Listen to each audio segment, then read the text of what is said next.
Bravo, Solomon! Dar și coși acolo. Fumi slanină? Uite cu telefoanele de aici, lasă-mă pace. O, ce ai tu, tragi la telefon aia, mă.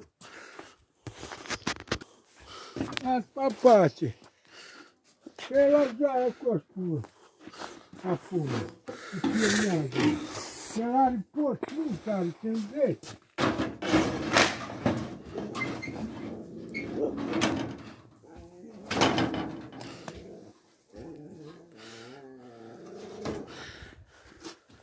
Cine are porci mulțe? Cine?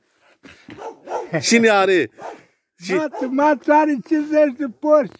60 are tăia mare. Du-te! Dar azi a vândut 3 porci la fratele lui Berlan. E dacă a vândut, dacă nu mi-a dat un porc meu un dar la Domnul, așa se face țară. Ce-am din el, ce-am din el. Și cum nu ți-a dat? Nu ți-a dat un porc?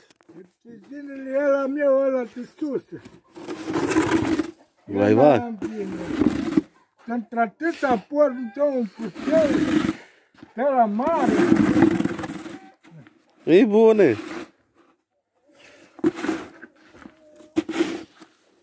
Doar de față de asta. Poți spune că. Poate Domnul să am și.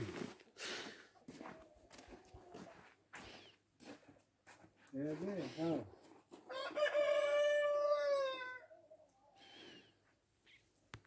Mâncați voi, eu mănânc carne, eu pun la voi.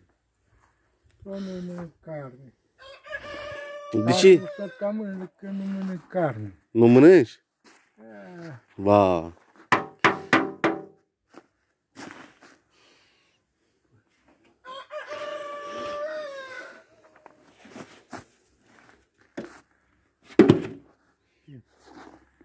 Rățata așa, fac cu ciscă. Pere nu tot telefoanele tu.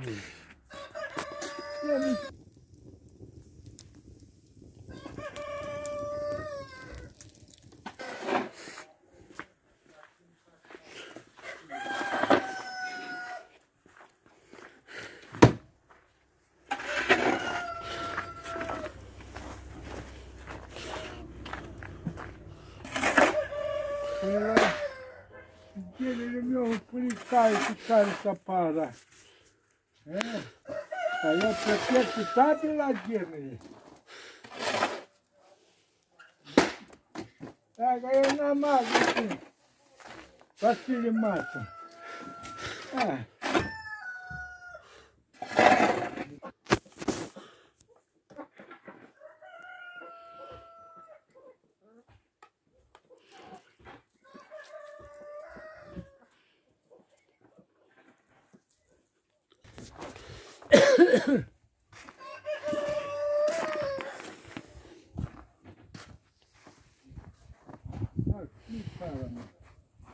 Am fost mai stai cu afară, filmează slanina.